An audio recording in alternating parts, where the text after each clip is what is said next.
I just want to say that I play a lot of poker, all the way from 1-2 no limit to sometimes 50, 100, 200 straddle, PLO. And I know what passive aggressive looks like. Good morning. So I wanted to do a quick video because something very frustrating in the poker world that I think needs to be addressed. And I think the only way for it to be addressed is if enough people speak out about it. Basically, we all watch the well-known vloggers getting treated well. They get sponsored, they get hotels, suites, they get all this stuff. And meanwhile, the reality is very different. The reality of poker is totally, totally different than what is portrayed by these vloggers. What am I talking about?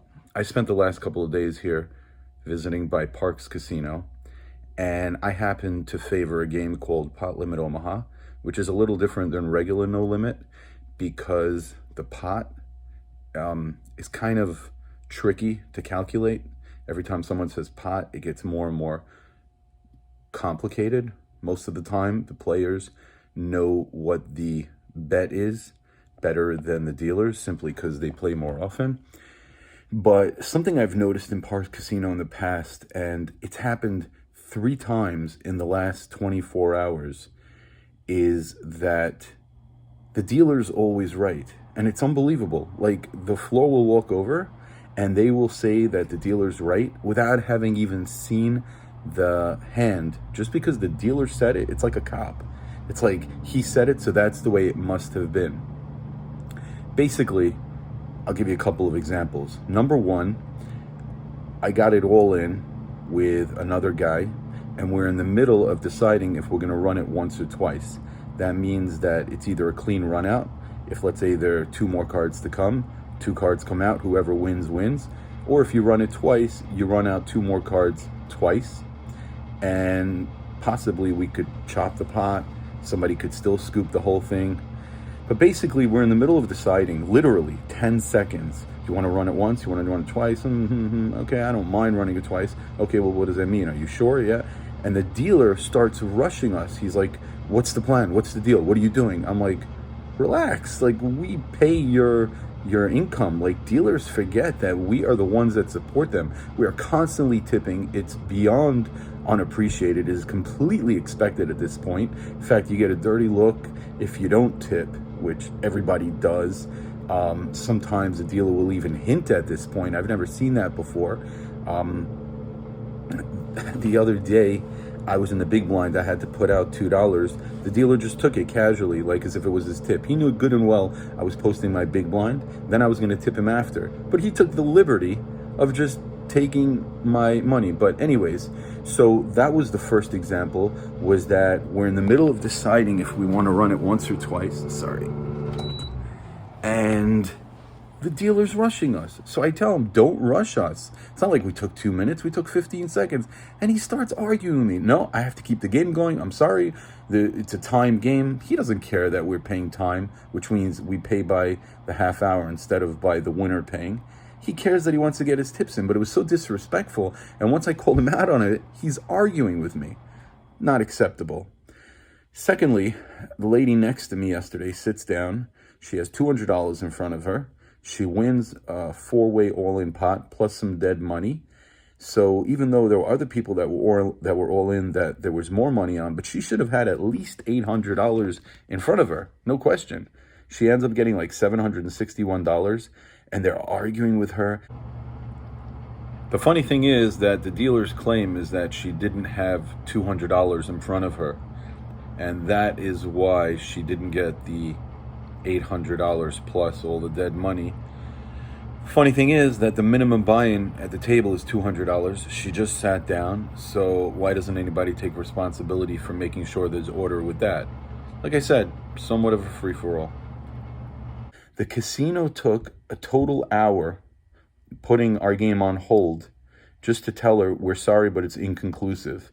And that means they were willing, there are like 9 people at the table, they lost $90 worth of time just to tell her too bad about $39. Shows you how much money they have. Could you imagine giving up $1,000 because somebody was claiming 100. Just give her the $30. The dealer obviously made a mistake. It gets really complicated. It's like somebody says pot and there's $330, and then someone else says pot, and it gets really, really complicated. It is usually human error, and just fix it. I mean, one of the players said, screw this, I'm leaving the table. Had you asked nicely, I would have just given her the money. Would have just scooped it off his side. But it's just so disrespectful. And then finally, last night, the straw that broke the camel's back, I'm in a bet. I said, how much is the bet? And the dealer tells me, a certain number. I said, so that's what I have to give? He says, yes. This was all so clear as day. And then I put in that number, and then it's like, oh no, and it was much more. So I'm like, forget it. I don't want to call. I just want to fold. And they call the floor. The dealer kind of minced his words a little. And the floor tells me what he says is what happened. Like, are you kidding me? Like, so I just had to lose a whole bundle of money in a bad spot and walk away. And it just seems to me that Parx does this way more than other casinos. I just don't find myself thinking about this or being bothered about this in other casinos. Every time I go to Parx, it's like, and like, they're telling you, oh, you're responsible. Like, you can't blame the dealer. No matter what the dealer does, always protect your cards, always watch numbers yourself. But we're dealing with pot Limit Omaha. There's numbers all over the place. This guy's all in. There's money over here. There's pot. It's 327 three ways, but one guy's in for 158. It's crazy. The dealer tells you something, you should be able to rely on it. It's not the same thing as, oh, no, you need to protect your cards and be alert for yourself. No, not in this game. It's funny because I wanted to bring up the topic of poker and talk about, is it really a skillful game or is it luck? And I guess this poker topic came up first because this is really annoying. Can't possibly be the only person that is disturbed about this. I'm usually really easygoing about stuff like this. I don't care. Like, for example, if I was that lady and I had 200 and they would have pushed me 770, I would have been so happy. I would have been like, okay. But I understand that she's annoyed, and it's just like, there's no one to talk to. The floor has so much power, and they don't even see what happened. Not okay. Parx has to do something. I just wonder, like, if Andrew Nemi or Brad Owen or, one of these big players was sitting by the table, they would treat you differently. So do us small fries, do us small fries even have a chance? This is so unfair. Anyways, food for thought. Love to hear what your thoughts are. Please, please, please subscribe. Would really appreciate it. Have a good one. Sorry, one more thing, totally unrelated. It is completely ridiculous how they treat the players as far as the room gets really, really cold in certain areas, warm in other areas. But more than that, the drinks, you can order a drink and then they'll go on break. Who takes an order for a drink and then goes on break, and they actually have the nerve to come back with your drink after their break? At least pretend like you forgot. But to take somebody's order, I mean, yesterday I was waiting for a bottle of water for an hour, over an hour.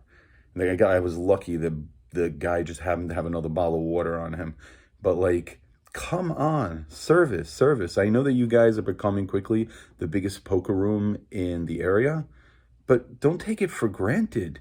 It's just so wrong. Show you can do the right thing even though you're on top. Anyways, thanks again, and I'll see you.